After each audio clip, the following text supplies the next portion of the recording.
Join అవుతారు. To start with బాలకోటే గారు.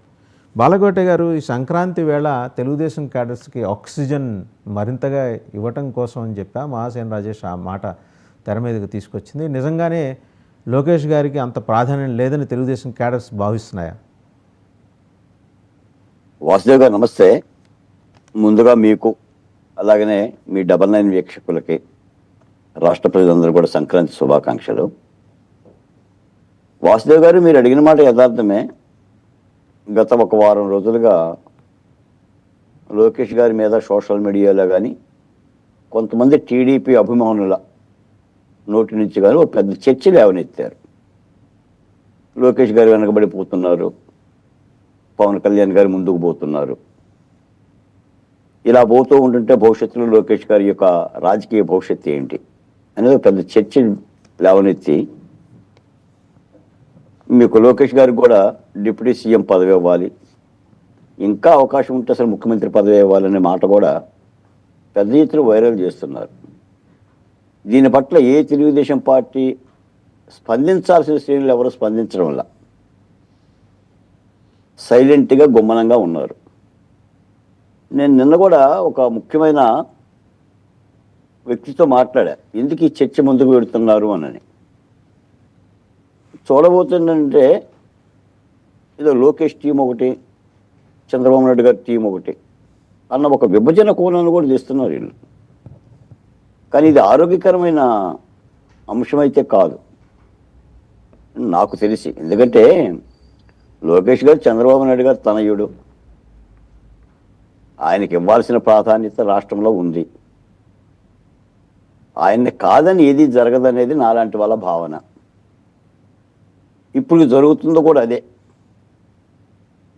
మీరు చెప్తున్న నామినేటెడ్ పోస్టుల నియామకాలు కానీ, అది ఫేజ్ 1 కానీ, ఫేజ్ 2 కానీ, రేపో మాపో రాబోయే ఫేజ్ 3 కానీ లోకేష్ గారి కనుసరణలోనే జరుగుతుందనేది రాష్ట్ర వ్యాప్తంగా ఉన్న ఒక ప్రగాఢమైన విశ్వాసం.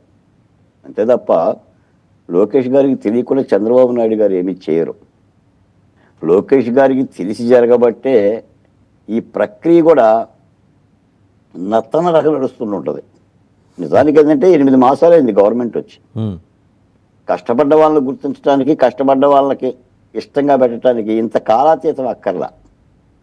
మీకు ఒకసారి చూసుకొని నామినేట్ పోస్టులు కూడా మొదటి లిస్టులోనేమో 29 మందికి ఇచ్చారు, రెండవ లిస్టులో 59కి ఇచ్చారు, వెరసి దాదాపు 90 మందికి ఇచ్చారు.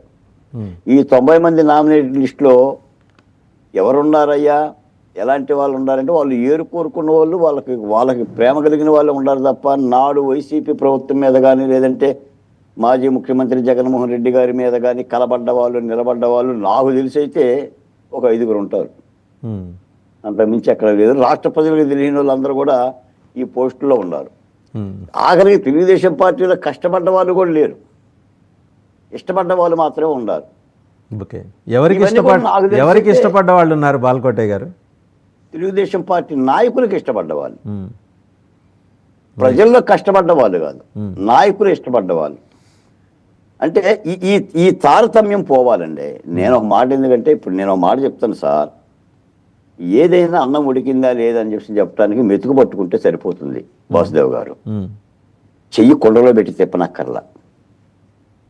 8 ఏళ్ల మాసంలో ప్రభుత్వ పరిపాలన ఎలా ఉన్నదనేది ప్రజలకు అర్థమైపోయింది. ఆయా పార్టీలకు సంబంధించిన కార్యకర్తలకి, కింది స్థాయి కార్యకర్తలకు కూడా అర్థమైపోయింది. మనం ఒక ఆప్షన్ ఇస్తాం, ఒక ఆప్షను ఏదైనా ఒక క్వశ్చన్ ఇచ్చేసి బాగుంది, బాగానే ఉంది, పర్వాలేదు అని ఒక 3 ఆప్షన్లు ఇస్తాం. 4వది కూడా ఉంటుందండి, పైవేవి కావని.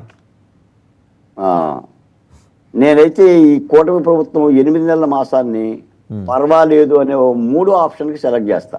Okay, right. ఎందుకంటే